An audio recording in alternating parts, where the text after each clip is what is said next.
وا کارت داد جای با کارت دست یوتان داره دست میسد مخام میکنه میشه پول تلفن داری پروگرامش تلفن دسته نه منیژه گروه عربشاه، تو از الله نمیترسی؟ خودت یک قدر شهوت انگیز کرده به نمایش میبرایی؟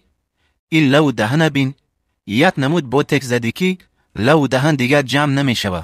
کراسکر یک نمود لوی دی که چهره ارگینال شناخته نمیشوه. به سر لباست نگاه کن، لباس های تنگ و نیم برهنه میپوشی که پس و پیشت برعلا نمودار میشوه.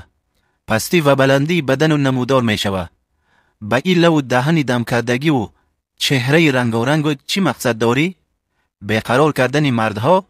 واقعا خودت مورد هدف شهوترانی مردها قرار دادی. از الله نمیترسی که دیر یا زود بلا و مصیبت را به سرت بیاره. ببین، آشکارا مخالف حکم پروردگار عمل میکنی ولی پروایی نداری. خداوند به زنهای امت امر میکنه که با مردهای بیگانه نرم صحبت نکنی، اما تو با مردها قهقه میکنی و حتی در نوارهات با رمز و کنایه از همخوابگی صحبت میکنی.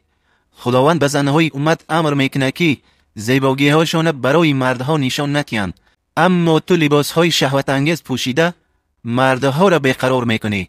از من به تو یک نصیحت، پیش از مردنت حتما وصیت بکن که وقت مردی تمام نوارهات از شبکه ها او دلیت کنن، ورنه بعد از مرگ هم در نامه اعمالت گناه نوشته می شود.